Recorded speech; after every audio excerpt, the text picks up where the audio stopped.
कि जो मजदूर हैं वो कंपनी का बैकबोन होते हैं। यहाँ जितने खनिज है, जितना यहाँ पे कि कोई भी मजदूर यहाँ से पलायन कर ही नहीं सकता। नमस्कार, मैं राजेश और आप देख रहे हैं नीति 365। जिस तरीके से लगातार मजदूरों की हालत बद से बदतर होती जा रही है, सरकार है इनके विषय पर कानून बनाती है लेकिन प्रभावी रूप से लागू नहीं कर पाती है। आज भी झारखंड की मजदूर दूसरे राज्यों में जाने पर मजबूर हैं और यहाँ हर काम सुविधा उपलब्ध होने के बावजूद भी आज यहाँ की मजदूर बिल्कुल ही असहाय महसूस कर रही हैं। लगातार सरकार मजदूरों के लिए कानून और सुविधा की बात करती रहती है, किंतु उन्हें कभी भी ऐसा एहसास नहीं हुआ कि हम एक ऐसे राज्य में रह रहे हैं जहां खनिज संपदाओं से भरा पड़ा राज्य है, किंतु हमारे यहाँ दूसरे राज्य के मजदूर आकर काम करते हैं लेकिन हमारे यहाँ के मजदूर दूसरे राज्य में जा कर के काम कर रहे हैं। फिर भी हमारा झारखंड ऐसा राज्य है जो किसी भी मायने में कम नहीं है, फिर भी यहाँ की जनता गरीब है। झारखंड के बने 24 साल हो गए किंतु कोई सुधार नहीं हुआ और न ही विकास हुआ।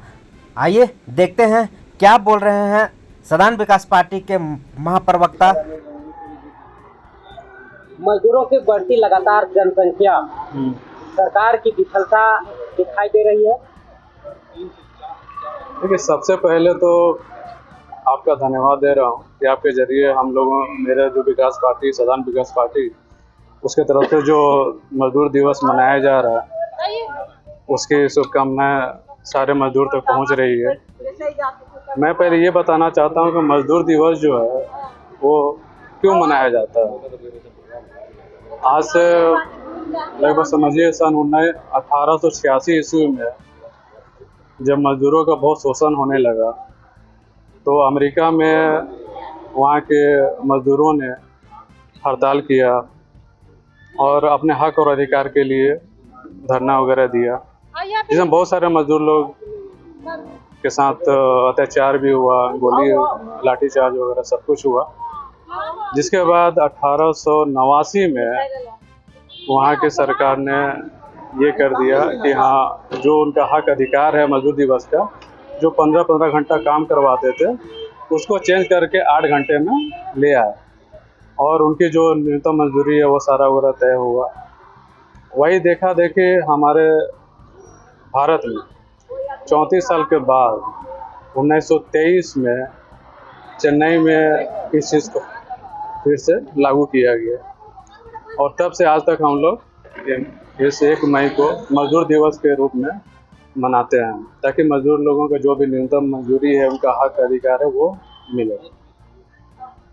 और जहाँ तक बात है कि जो सरकार जिस तरह की नीति बना रही है, मजदूरों के लिए बहुत सारी फैसिलिटी वगैरह है, बहुत सारा सुविधा है, लेकिन मजदूर लोग अपने हक और अधिकार को जान नहीं पा रहे हैं, समझ नहीं पा रहे हैं। यहाँ तक कि जो भी गवर्नमेंट सेक्टर है या फिर जो भी प्राइवेट सेक्टर है, कंपनी है, उनके जो ओनर हैं उनको ये सोचना चाहिए कि जो मज़दूर हैं वो उस कंपनी का बैकबोन होते हैं। अगर मज़दूर लोग ही ना रहे, उनका प्रोडक्शन पे इफेक्ट पड़ेगा, उनके आर्थिक और सामाजिक दोनों ही बर्बाद हो जाएगी। इसीलिए उनको चाहिए कि अपने जो कंपनी के मज़दूर हैं उनको अच्छा सहयोग दे, जो उनका हक है, उनका अधिकार है वो उनको दे, ताकि वो लोग भी अच्छे से कंपनी का सहयोग करें और कंपनी को, फैक्ट्री को अपने सामाजिक और आर्थिक रूपों से मजबूती प्रदान करें। अगर झारखंड की बात की जाए तो यहाँ की खनिज संपदाएं 40% पूरे देश को पालती है, फिर भी यहाँ के मजदूर दूसरे राज्य में, दूसरे देशों में मजदूरी करने के लिए जाते हैं। क्या सरकार की ऐसी नीति जो पलायन रोक सकती है? आपके पास कोई ऐसी मैनिफेस्टो या कोई प्रोग्राम है? सबसे पहले तो ये जानिए कि हमारा झारखंड है ये खनिज संपदा प्रदेश है। यहाँ जितने खनिज है, जितना यहाँ पे सुविधा है कि कोई भी मजदूर यहाँ से पलायन कर ही नहीं सकता है। यहाँ तक कि बाहर के मजदूर भी यहाँ आके अपना जीवन यापन कर सकते हैं। लेकिन यहाँ की जो सरकार है जो इस चीज़ को समझ नहीं रही है, और जो भी सरकार बन रही है वो अपने पार्टी के लिए, वो अपने घर को भरने के लिए सारा व्यवस्था पहले करने रही है। जब तक वो मज़दूरों के बारे में, गरीबों के बारे में नहीं सोचेंगे, नहीं समझेंगे, तब तक ये पलायन होता रहेगा।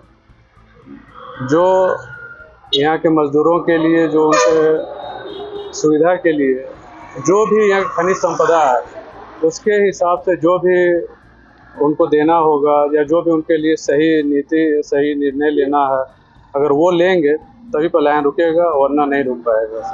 तो सरकार ऐसी बहुत सारी नीतियां बना रही है, तो पलायन रोकने का क्या कारण है जो नहीं रुक पा रही है? सरकार योजना बना रही है, मजदूरों के लिए हक के लिए कानून बना रही है, लेकिन पलायन नहीं रुक रहा है। कहाँ सरकार की नीति में चूक हो रही है?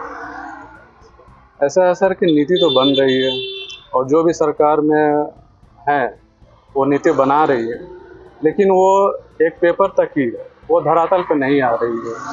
धरातल पर लाने का जब तक काम नहीं होगा, जब तक जो मज़दूर हैं या जो भी हैं, अगर उनको वो चीज़, उनका हक अधिकार का पता नहीं चलेगा कि हाँ उनको क्या हक इससे मिल सकता है, क्या उनका अधिकार है, जो नियम, जो रूल रेगुलेशन जो बन रहा है सरकार की तरफ से, जो नीति बन रही है, उसके बारे में सही से जानकारी नहीं मिल रही है, तो इसलिए वो लोग अनभिज्ञ है। वो लोग जान नहीं पा रहे हैं कि हाँ हमारे लिए क्या सरकार सुविधा दे रही है, और जब तक वो लोग जानेंगे नहीं, ये पलायन बढ़ता ही रहेगा सर। लगातार मजदूरों की मांगे रही है, आवाज़ें उठती रही है कि हमारे लिए एक अलग कानून बने, हमारी सुख सुविधा का ख्याल रखा जाए, या फिर जो हम मजदूरी करते हैं वो मजदूर समझते नहीं है। बहुत सारे जगहों पे शोषण होता है, यहाँ तक कि कई बार जान चली जाती है और उनको उचित मुआवजा भी नहीं मिल पाती है। तो सरकार को इस और काम करने की आवश्यकता है। सबसे पहले तो सर देखिए, सरकार तो अपने तरफ से नीति बना चुकी है या बना रही भी है, लेकिन जो भी मजदूर है, जो जिस फैक्ट्री में काम कर रहे हैं, चाहे जो किसी कंपनी में काम कर रहे हैं, चाहे गवर्नमेंट सेक्टर हो या प्राइवेट सेक्टर है, तो वहाँ पे जो भी उसके प्रबंधन है, जो वहाँ के इंचार्ज है, उनके पास ये उन मज़दूरों को वो चीज़ जो है मुहैया कराने का जरिया होता है। अगर वो ही मुहैया नहीं प्रदान करेंगे तब तक वो मजदूर तक पहुँचेगा नहीं। मजदूर जितना भी आवाज़ उठा ले, जब तक जो हायर लेवल के, जो मैनेजमेंट लेवल के जो एम्प्लॉय होते हैं, जब उन लोगों को चाहिए कि जो भी सरकार नीति बना रही है, जो भी सरकार फैसिलिटी दे रही है, वो अपने स्तर से लेकर वो मज़दूरों तक पहुँचाए। मज़दूर तक पहुँचेगी तो ऑटोमेटिक है कि मज़दूर भी खुश होंगे और वो समझ जाएंगे कि मेरा क्या हक है, क्या अधिकार है, और वो और भी बेहतर ढंग से उस कंपनी के लिए, उस ऑर्गेनाइजेशन के लिए अपना पूर्ण रूप से सहयोग देते रहे। आपके ख्याल में या सरकार को कोई ऐसी योजना या सुझाव है जो मजदूरों को एक बेहतर भविष्य देने में सक्षम हो सके? कोई है ऐसी सुझाव? देखिए, सुझाव तो सर बहुत है, लेकिन फिर मैं एक सुझाव देना चाहता हूँ कि जो भी सरकार नीति बना रही है तक उसका जानकारी पहुँचे, और जहाँ उन लोगों तक जानकारी पहुँच जाएगी, वो ऑटोमेटिक है कि सर कि वो अपना हक अधिकार ले लेंगे और अपने आगे की ओर वो अग्रसर करेंगे।